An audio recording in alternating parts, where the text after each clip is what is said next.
File থেকে new, পরিমাপের একক সবসময় আগে থেকে পিক্সেল দিয়ে নেবেন। যদি ইঞ্চিতে থাকে পিক্সেল দিয়ে নেবেন, ইঞ্চিতে থাকলে ওই অফসেট পাথ বা অন্য কাজ করতে অসুবিধা হয়।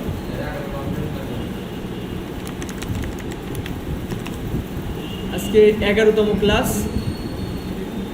আর ব্লিড বা অন্য কিছু আর পরিবর্তন করছি না, ক্রিয়েট করছি। এখন আমরা যে ধরনের ডিজাইন করতে চাচ্ছি, যে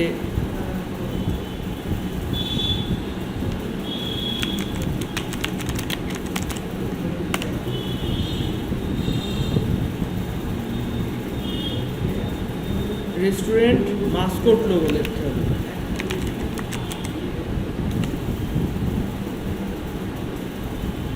এই যে এই টাইপের ডিজাইনগুলো মানে চাহিদা বেশি।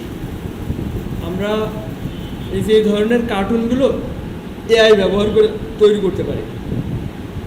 আমরা প্রথম ব্যাচের স্টুডেন্টরা এই ধরনের ডিজাইন এখন করতে পারছে। এআই ব্যবহার করে এই ধরনের কার্টুন মানে তৈরি করা যাবে, মানে আর্টিফিশিয়াল ইন্টেলিজেন্স ব্যবহার করে ইমেজ ক্রিয়েট করা যায়, যেটা কিনা একদমই ইউনিক হবে। আপনাকে যখন তৈরি করে দিবে ওইটা আর কোথাও আপনি পাবেন না খুঁজে গুগলে। তো একদম ইউনিক একটা ডিজাইন দেবে না, ওটা দিলে কপিরাইট আসবে না। মানে আর্টিফিশিয়াল ইন্টেলিজেন্স ব্যবহার করে যদি আমরা ইমেজ ক্রিয়েট করি, ওইটাতে কপিরাইট কখনোই আসবে না, কারণ ওইটা আর কোথাও নেই, ওইটা আর কোথাও তো থাকবে না। এটা কপিরাইট আসে কখন? যখন ওইটা অলরেডি অন্য জায়গায় ব্যবহার হচ্ছে।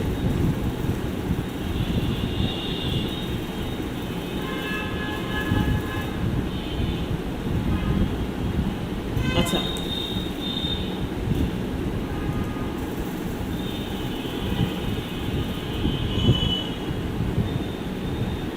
এই শাটারস্টক থেকে ইমেজ ডাউনলোড করার প্রক্রিয়াটা আজকে আমি একটু দেখাই আপনাদের।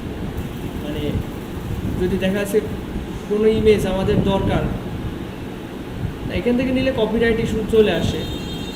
আবার বেশিরভাগ ক্ষেত্রে যদি আমরা রেস্টুরেন্ট লোগো ডিজাইন করি, ওইটা একটা এলাকার একটা হোটেল টাইপের, ওখানে কপিরাইট বলে কোনো কথা নেই। দেখা যাচ্ছে আমাদের কালীগঞ্জে কোনো একটা বিরিয়ানির দোকানে যদি ওরা এই ধরনের একটা লোগো ব্যবহার করে, ওখানে কপিরাইট কোনো ইস্যু থাকে না, কারণ ওইটা কোনো মানে সারা দেশব্যাপী কোনো কোম্পানি না যে কপিরাইট ইস্যু থাকবে। তো ওই সব ক্ষেত্রে আমরা এইসব ইমেজ ব্যবহার করতে পারি। আচ্ছা, এটা হচ্ছে শাটারস্টক। এখানে আমরা চাইলে আমাদের নিজেদের আর্টওয়ার্ক এখানে বিক্রি করতে পারি। আবার আমরা যদি ডাউনলোড করতে চাই তাহলে এখানে প্রিমিয়াম, এই দেখেন 10 ইমেজ সাবস্ক্রিপশন $2, প্রায় $3 মতো।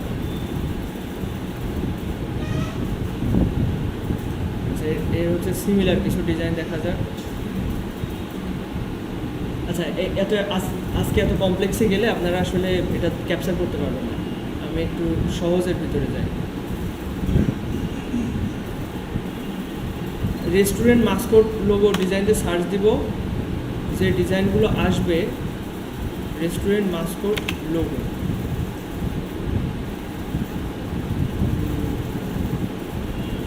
যেমন এইটা ব্যবহার করি আমরা, নাকি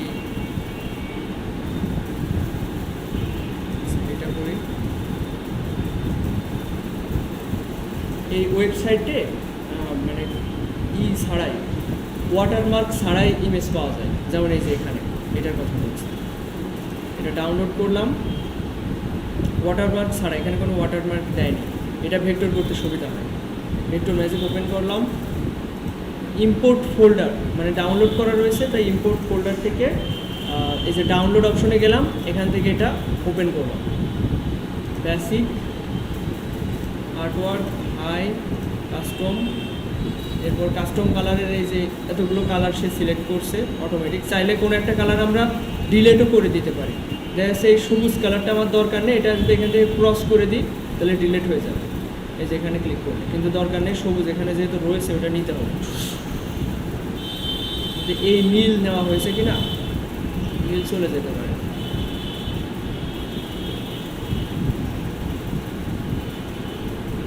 আচ্ছা, এই যে এখানে যে ডিজাইনটা, এটা কি আপনারা পারবেন? মানে যদি আপনাদের যদি মাস্কটটা থাকে তাহলে কি এই যে শেপ লেখা, কুকিং লেখা, এগুলো অ্যাড করতে পারবেন এখানে সবাই?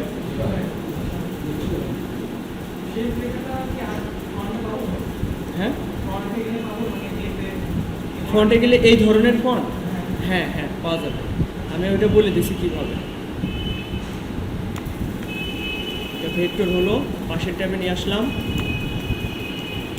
ব্যাকগ্রাউন্ডটা রিমুভ করে দিই, এই সাদাটাও রিমুভ করে দিই, আর এইটা আমরা এই যে ইরেজার দিয়ে ডিলিট করবো এইভাবে, কারণ ওর ভিতরে অনেক কিছু ছিল ছোটো ছোটো। এই দেখেন এই নীলটা ডিটেক্ট করতে পারিনি, এই কারণে চোখের নিচেও সবুজ হয়ে গেছে।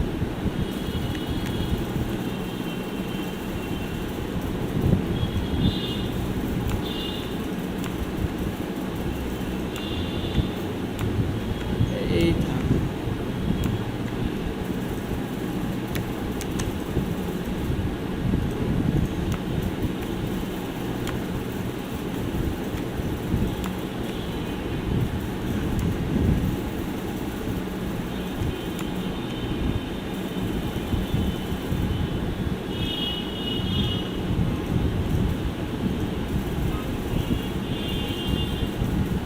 এই যে একবার আমি সব মুছে দিয়েছি, এখন একটা শেপ লিখে দেখাই। ওই পেঁচানো ধরনের ফন্টকে বলা হয় হচ্ছে script font, SHEF, shape. Shape লিখলাম, এটা বড় করি। এখন আমরা ক্যারেক্টার প্যানেলে গেলাম, গিয়ে এই যে ফন্টের নাম, এখানে অ্যারো চিহ্নতে ক্লিক করাতে এই ফন্টগুলো আসলো। এখন এখানে যে ফিল্টার অপশন দেখতে পাচ্ছেন, এই ফিল্টার অপশনে ক্লিক করার পরে দেখেন অনেক ধরনের স্টাইল দেওয়া রয়েছে। এর ভিতরে এটা হচ্ছে স্ক্রিপ্ট ফন্ট, এই যে এখানে লেখা রয়েছে স্ক্রিপ্ট ফলোয়িং অর ক্যালিগ্রাফিক। তো এটাতে ক্লিক করলে সব পেঁচানো ধরনের হাতের লেখা মানে অক্ষরগুলোই আপনার সামনে আসবে।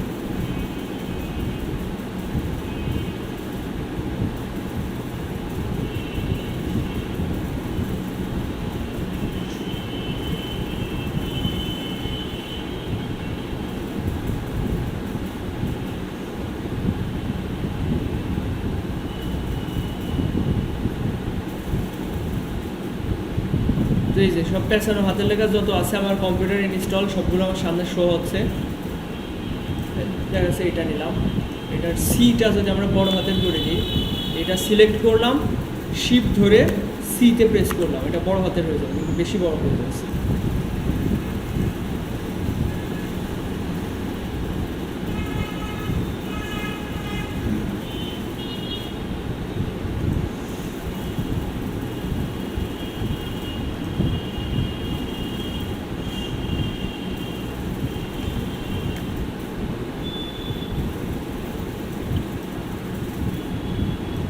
আচ্ছা, আমি এই অবস্থানে যদি রাখি, বেশি বড় হয়ে যাচ্ছে, বেশি উঁচু হয়ে যাচ্ছে।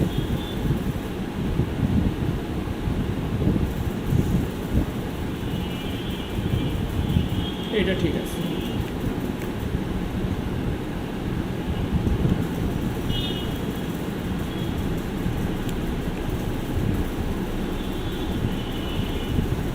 এই পজিশনে রাখলাম। এখন ওই অফসেট পাথটা করতে হবে। তো সেটা কীভাবে? প্রথমে ক্রিয়েট আউটলাইন করতে হবে, এরপর এই যে একটা আরেকটার উপরে ওভারল্যাপিং হয়ে রয়েছে, এটা যদি চাই করলে করা যায়। এই যে ইউনিট করে নিলাম, না করলেও সমস্যা নেই। এবার Ctrl+C Ctrl+F অফসেট পাথ করার জন্য। এবার একটা সিলেক্ট করে অবজেক্ট থেকে পাথ, পাথ থেকে অফসেট পাথ, এই জিনিসটা খুব বেশি ব্যবহার হবে। এটা সবাই ভালোভাবে একটু রপ্ত করে নেবেন বিষয়টা। এরপর ওকে। এরপর এই ছোটোটা ধরে আইড্রপার দিয়ে রেড কালার করে দিলাম, অথবা হোয়াইট কালারও করা যেতে পারে। রেডই থাক, রেড বেশি জমকালো লাগবে।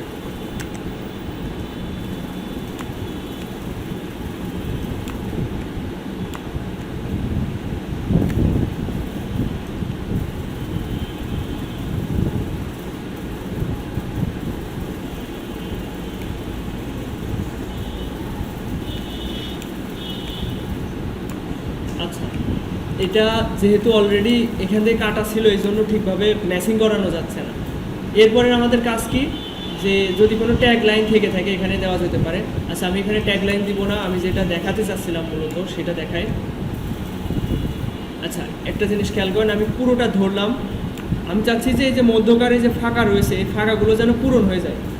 এই যে এখানে ফাঁকা রয়েছে, এর জন্য প্রথমে ডিভাইড করব, তারপরে না, এটা এখানে কাজ হবে না। শেপ বিল্ডারে যাব, এখানে জাস্ট একটা একটা করে ক্লিক করব। এটা অল্টার বাদে ক্লিক করলাম, ঠিক আছে। হোয়াইট বেমানান লাগছে কি? ঠিকই আছে।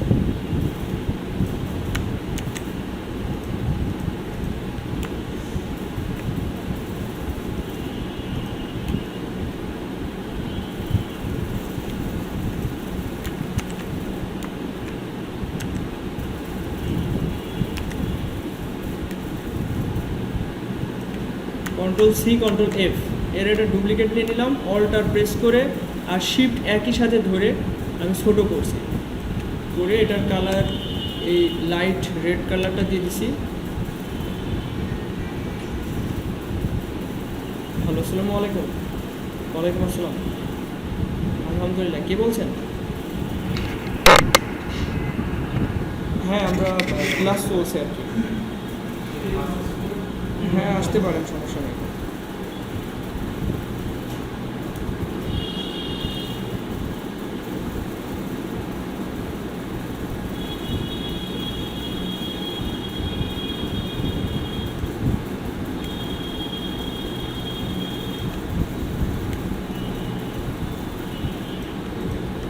আচ্ছা, এখন আমি এর আরেকটা ডুপ্লিকেট নেব, Ctrl C Ctrl F, এরপর এটা একটু ছোটো করি।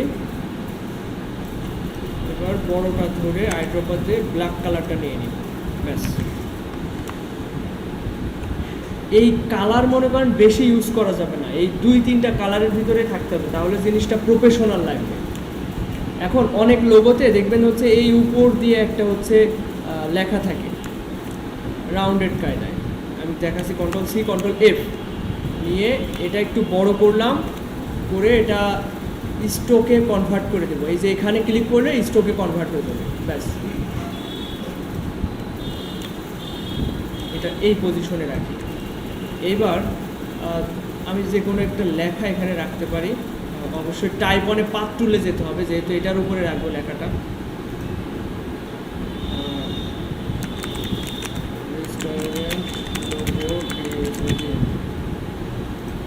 একটা লেখা রাখলাম, আর এটা অবশ্যই নর্মাল লেখাতে আনতে হবে। এই যে এই ফিল্টারগুলো অ্যাপ্লাই করা, এখানে ক্লিয়ার অল দিলে সব রকম ফিল্টার অফ হয়ে যাবে, গিয়ে নর্মাল হয়ে যাবে। তো এখানে এখানে যে ধরনের ফন্ট মানাবে সেটা হচ্ছে বেবাস, অথবা এই ফন্টও দেওয়া যায়। ফন্টের সাইজ আগে বড় করি, এই পজিশনে রাখি। এখান থেকে একটু লম্বা টাইপের ফন্ট নিতে হবে, মোটা।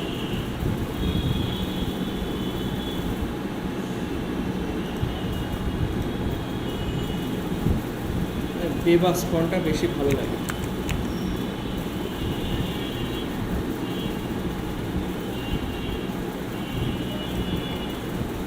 মধ্যকার দূরত্ব এখানে সর্বোচ্চ করে দিলাম, 200 করে দিলাম। এরপর এটা রিসাইজ করে দিলাম। এই যে প্রক্রিয়াটা এতক্ষণ দেখলেন, এটাই ম্যাক্সিমাম সময় আমরা হচ্ছে ডিজাইনে ব্যবহার করে যাই। এটা একটু কমপ্লেক্স ডিজাইন, ঠিক আছে। অনেকে করতে পারছেন না, আসলে এটা না পারাটাই স্বাভাবিক, কারণ এটা অনেক দিন লাগবে এটা ভালোভাবে নিজের ভিতরে আয়ত্তে আনতে।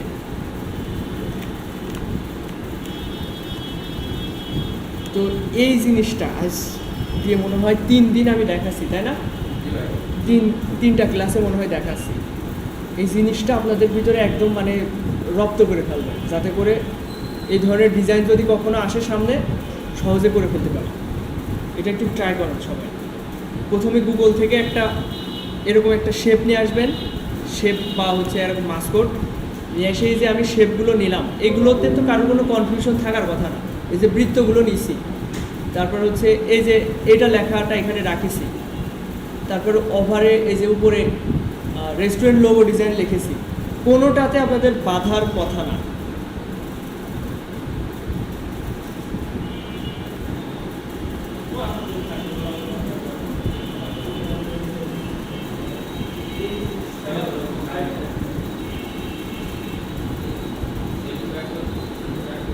আমি দেখতে পাচ্ছি আপনাদের ভিতরে অনেকের দুর্বলতা রয়েছে এখানে।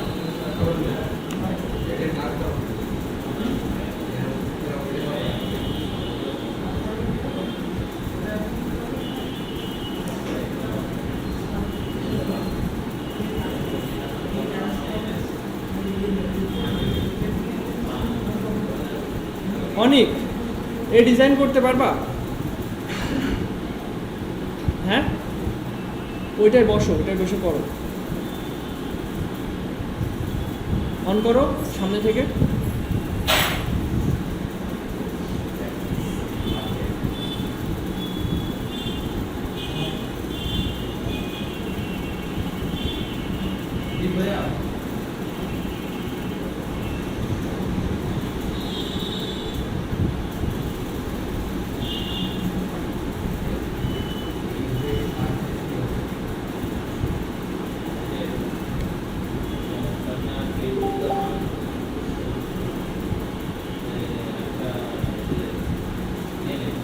আচ্ছা, যাদের যাদের সমস্যা আছে আমি আরেকবার দেখাই, একদম প্রথম থেকে, আমার 5 মিনিটও লাগবে না, একটু মনোযোগ দিয়ে দেখেন আপনারা আমি আসলে করছিটা কি।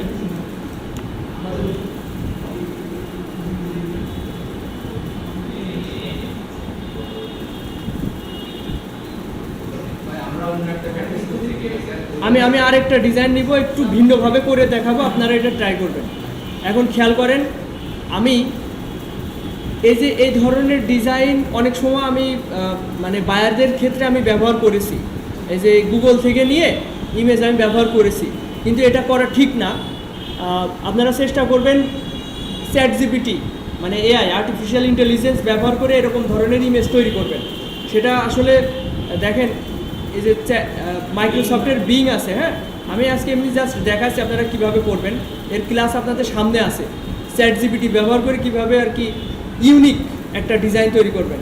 আর চ্যাটজিপিটি মানে আর্টিফিশিয়াল ইন্টেলিজেন্স আপনার যেটা তৈরি করে দিবে ওইটা আর কোথাও নেই, ওই টাইমে আপনাকেই দিয়েছে। তো এখানে যদি আমি লিখি শেপ মাস্কট, একে প্রম্পট দিতে হবে, নির্দেশ দিতে হবে যে তুমি এটা করে দাও। Mascot, shape Mascot vector. এর যদি বলা হয় ওর হাতে একটা থালা থাকতে হবে, হাতে একটা বার্গার থাকতে হবে, সেটা সে করে দিতে পারবে। আমি সেটা করে দেখাচ্ছি। আমি গুগল ট্রান্সলেটে এসে আমি যদি বলি একটা শেফের,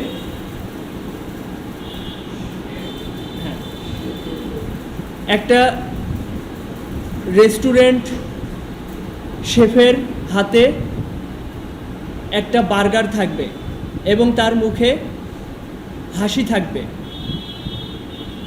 তার মাথায় শেফ হার্ট থাকবে।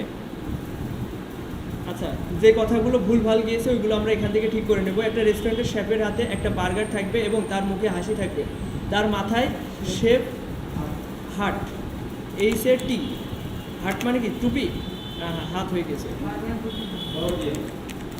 টুপি লিখে দিই ডাইরেক্ট, টুপি, তো টুপি থাকবে। এই যে একটা prompt, A restaurant chef will have a burger in his hand and a smile on his face and a safety heart. Safety heart হলে হবে না, এটা হার্ট থাকবে তার মাথায়। এটা আমি কপি করলাম, করে আমরা হচ্ছে এই আর্টিফিশিয়াল ইন্টেলিজেন্সের এখানে আসলাম, এখানে পেস্ট করলাম। প্রথমে আমি লিখে দেব ক্রিয়েট এ রেস্টুরেন্ট শেপ, ঠিক আছে।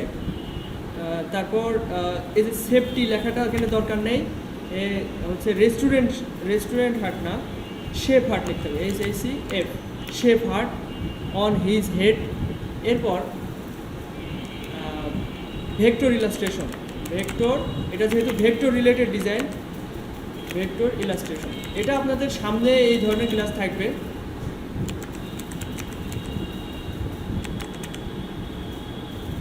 এই যে একটা প্রম্পট দিলাম, এবার দেখেন আর্টিফিশিয়াল ইন্টেলিজেন্স আমাদেরকে ওইভাবে এই যে বলছে I will try to create that, আমি এটা কোড তৈরি করছি, চেষ্টা করছি, রেসপন্ডিং।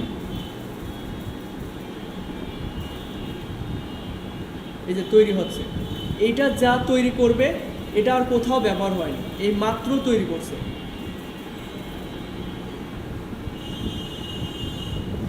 এই যে এটা হয়তো ভেক্টর স্টাইল হয়নি, আমাকে আরও একটু ভালোভাবেই হচ্ছে প্রম্পটটা দিতে হবে, দিলে ও একদম লোগো কোয়ালিটির ডিজাইন করে দেবে, যেটা কিনা আর কোথাও ব্যবহার হয়নি এরকম। এই যে এই একই প্রম্পট আবার ব্যবহার করা যাবে। আচ্ছা যাই হোক, এটা আপনাদের ক্লাস থাকবেও সেখানে বলা হবে। এখন আমি একটা ডিজাইন নিব, যেমন এটা যদি নিই,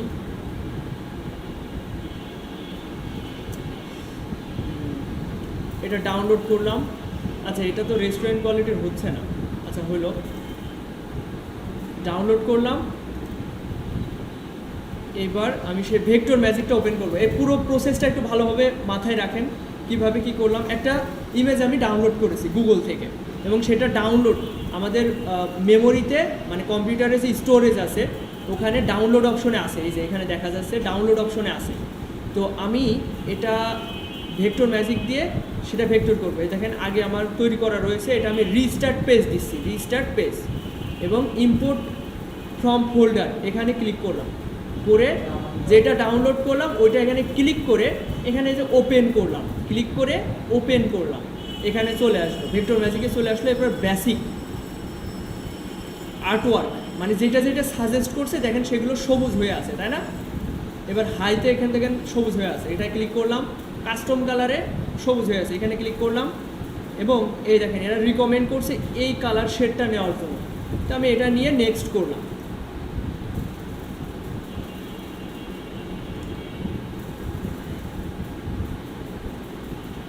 এই কালারটা মনে হয় মিসিং যাবে, এই যে এই ফটো কালারটা। হ্যাঁ হ্যাঁ, আনলিমিটেড কালার দিলে ওটা ভালো। হ্যাঁ এই যে বললাম না, এটা মিসিং হয়ে যাবে। আচ্ছা ব্যাপার না, তো নেক্সট করলাম, নিয়ে এই যে ড্র্যাগ অ্যান্ড ড্রপ, এইটা ড্র্যাগ মি বলছে, ওইটা ড্র্যাগ করে আমি ইলাস্ট্রেটরের দেখেন ইন্টারফেসে গেলাম, মানে অ্যাপস আইকনে আসার পরে এই ফাঁকা জায়গায় এসে তারপরে ছাড়তে হবে। এবার আপনাদের বেশিরভাগ মানুষের আমি দেখছি মানে ভুল যেটা হচ্ছে, এই ট্যাবে কাজ করা শুরু করছে। এই ট্যাবে কাজ করলে সমস্যা হবে কি, অফসেট পাথ নিলে ইঞ্চিতে অফসেট পাথ হবে, যেটা কিনা অনেক বড় ছোট হয়ে যাবে। তো ওর জন্য আপনি যে আর্টবোর্ডটা নিয়েছিলেন প্রথমে 1000 বাই 1000, ওই আর্টবোর্ডে চলে যেতে হবে। সেটা কীভাবে, এই দেখেন এই ক্লাস 11 নামে যে আর্টবোর্ডটা, এটা আমি প্রথমে নিয়েছিলাম 1000 বাই 1000, আর এইটা তৈরি হয়েছে আমি যখন ভেক্টর ম্যাজিক থেকে নিয়ে আসছি, নতুন ট্যাব এসছে, আবার এটাও একটা নতুন ট্যাব এসছে। তো আমি এটা কি করব, এইভাবে পুরোটা সিলেক্ট করব। পুরোটা কিভাবে সিলেক্ট করছি, সিলেকশন টুলে থাকা অবস্থায় এইভাবে পুরোটা সিলেক্ট করব। এরপর মাউসের কার্সর এখানে রেখে এভাবে প্রথম অংশে নিয়ে যে এখানে এসে ছাড়বো, এখানে এখন মাউসের লেফট বাটনটা ছাড়লাম। ওকে, এইবার এর কাজটা করতে হবে, এর ব্যাকগ্রাউন্ড রিমুভ করতে হবে। শেপ বিল্ডারে গেলাম, অল্টার প্রেস করে একটা ক্লিক করলাম, এরপর এটা ক্লিক করলাম। আচ্ছা এটা অনেক ছোট ছোট রয়েছে, ওইগুলো কীভাবে ডিলিট করব, এটা হচ্ছে ইরেজার টুলে যাব। ইরেজার টুলে গিয়ে এভাবেও ডিলিট করতে পারি, অথবা অল্টার প্রেস করে ধরে এইভাবেও ডিলিট করতে পারি।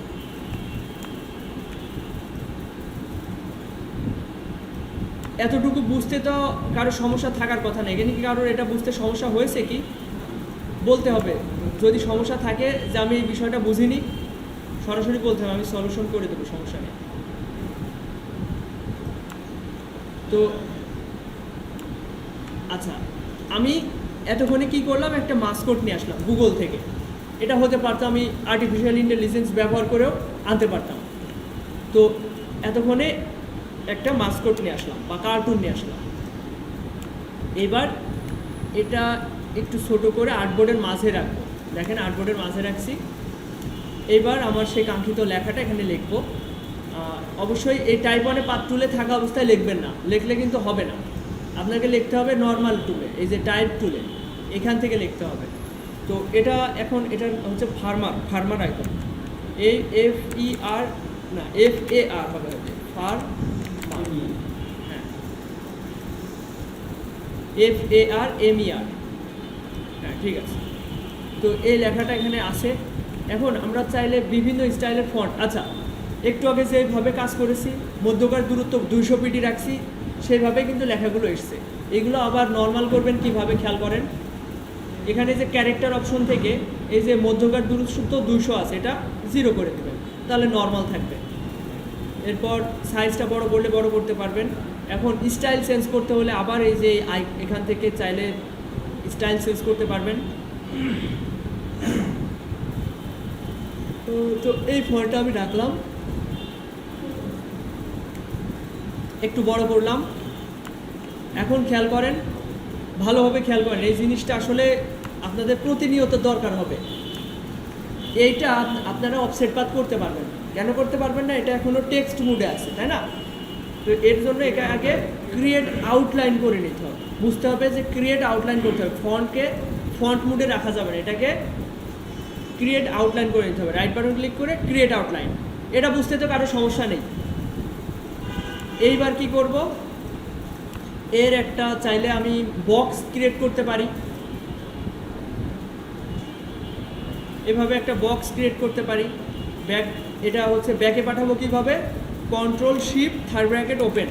এবার দেখেন আমি মাউসের কার্সরটা যখন এখানে নিয়ে আসছি, দেখেন এ অক্ষরগুলো ভিজিবল হচ্ছে, কারণ এটা উপরে আছে, কিন্তু কালোর পরে কালো রয়েছে, এজন্য বোঝা যাচ্ছে না। তো এটা আমি জাস্ট এখানে ক্লিক করলে এটা পুরোটা সিলেক্ট হবে, হওয়ার পরে আমি যে কোনো একটা কালার এখানে ইউজ করতে পারবো। এই যে হাতের কালার থেকে একটা কালার পিক করে নিতে পারি, তো এইভাবে নেওয়া যেতে পারে। এবার আপনি চাইলে অফসেট পাথ করতে পারেন, সেটা কিভাবে, এটা একটু কালার করে নিই। একটু আগেও যেটা দেখালাম খেয়াল করেন, প্রথমে একটা ক্লিক করবেন, করে Ctrl+C Ctrl+F। এটা কেন করলাম, কারণ এটা দুইটা তৈরি করলাম, তাই না? আবার Ctrl+Z দিয়ে ব্যাক করলাম, এখানে দুইটা আছে, তো আমি জাস্ট একটা ক্লিক করে আমি এটা সিলেক্ট করলাম। আমি যদি এইভাবে সিলেক্ট করতাম তাহলে দুইটাই সিলেক্ট হয়ে যেত। এইভাবে সিলেক্ট করা যাবে না, জাস্ট একটা ক্লিক করে সিলেক্ট করতে হবে। এরপর এটা আমি কাট করে নিব, Ctrl+X দিয়ে কাট করে নিলাম। এখন এখানে একটাই আছে, আর যখন তখন আমি ওই Ctrl+X দিয়ে যেটা কাট করছিলাম ওইটা Ctrl+F দিয়ে আমি যখন তখন পেস্ট করে আনতে পারছি। তো আমি এখন এইটা ধরে অফসেট পাথ করব, অবজেক্ট থেকে পাথ, পাথ থেকে অফসেট পাথ। এবং দেখেন কর্নারগুলো হচ্ছে কর্নার রয়েছে, তো এটা আমি চাইলে রাউন্ডেড করতে পারি কর্নারগুলো, এই যে রাউন্ডেড হয়ে গেল। চাইলে এই যে ব্যাভেল করতে পারি, ব্যাভেল করলে এই যে এরকম খাস কাটা হয়ে যাবে।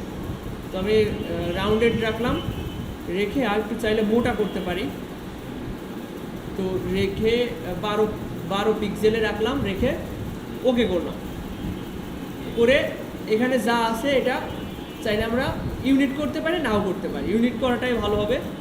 এবং এখন ওই যে যেটা কাট করা ছিল সেটা Ctrl+F দিয়ে পেস্ট করলাম, করে এখন আমার কাজকে একটা কালার চেঞ্জ করা, আইড্রপার দিয়ে এই কালার পিক করতে পারি, এই কালার পিক করতে পারি।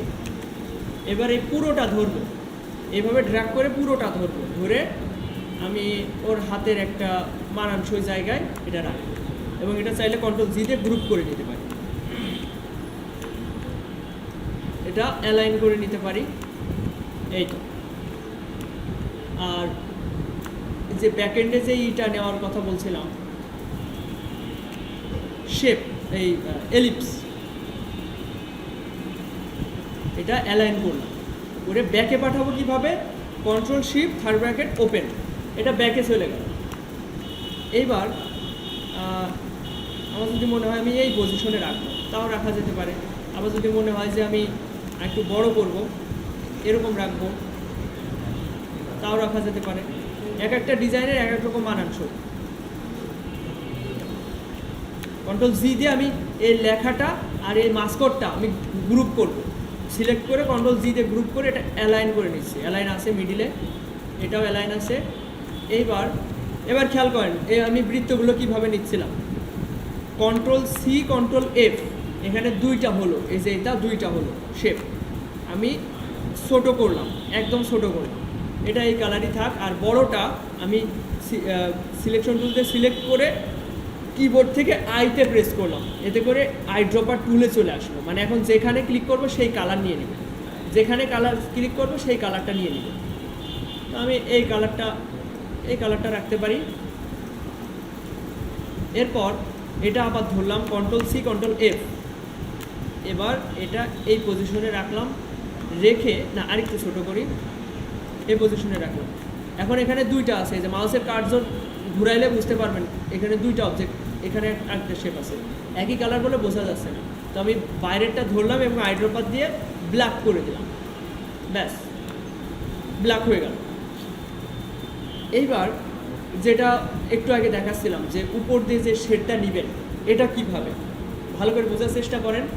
এখন এই রাউন্ডেড লেখার জন্য তো আমাদের একটা বৃত্ত দরকার, তাই না? তো এই বৃত্ত আমি এখান থেকে চাইলে কপি করতে পারি। এই যে এটা কন্ট্রোল-C কন্ট্রোল-F দুইটা হলো, একটা ধরে বড় করলাম, বড় করে ওটা স্ট্রোকে কনভার্ট করে নিলাম। এই যে এখানে ক্লিক করলে স্ট্রোকে কনভার্ট হয়ে যাবে, এই যে হয়ে গেছে। এবার আমি টাইপ অনে পাথ টুলে যাব, টাইপ অনে পাথ টুলে গিয়ে এখানে লিখব যে ফার্মার, FAR হয়ে গেছে, FARMER ফার্মার লোগো ডিজাইন।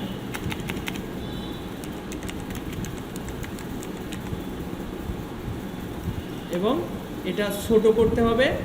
আচ্ছা, এখন খেয়াল করেন এই যে এই টাইপ টুলটা আমরা কিভাবে মানে ইউজ করব, তাই না? এই টাইপ টুলে থাকবো না, চলে যাব আমরা সিলেকশন টুলে। গেলে আমরা দুইটা হ্যান্ডেল দেখতে পারবো। এই একটা হ্যান্ডেল ধরে আমি সরাই নিয়ে আসবো এবং পরের হ্যান্ডেলটা ধরে আমি এটা মুভমেন্ট করতে পারবো। তো এই পজিশনে রাখলাম, রেখে লেখার সাইজটা একটু ছোট করি, ক্যারেক্টার প্যানেলে গেলাম, গিয়ে লেখার সাইজটা ছোট করব, তারপর মধ্যকার দূরত্ব বাড়াবো মানানসই করার জন্য। এই যে এরপর যদি চাই যে রুলার টেনে কন্ট্রোল-R প্রেস করলে রুলার অপশন আসবে, আমি এটা সমান করব, সেটাও সম্ভব।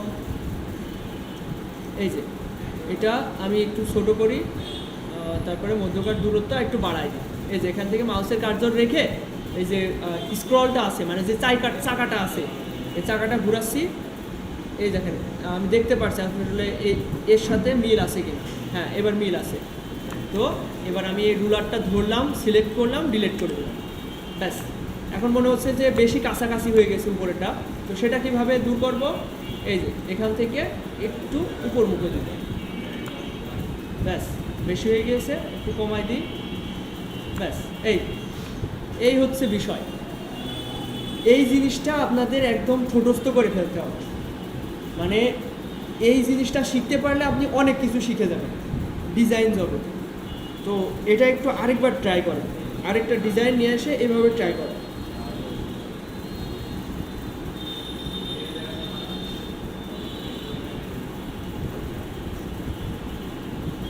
আর ডিজাইন প্র্যাকটিস করতে হবে।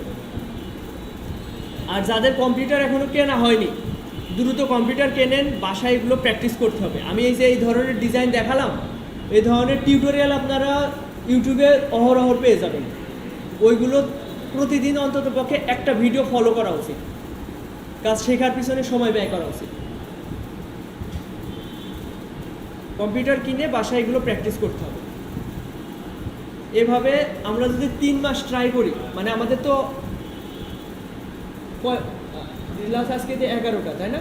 1 মাস মতো হয়েছে নাকি?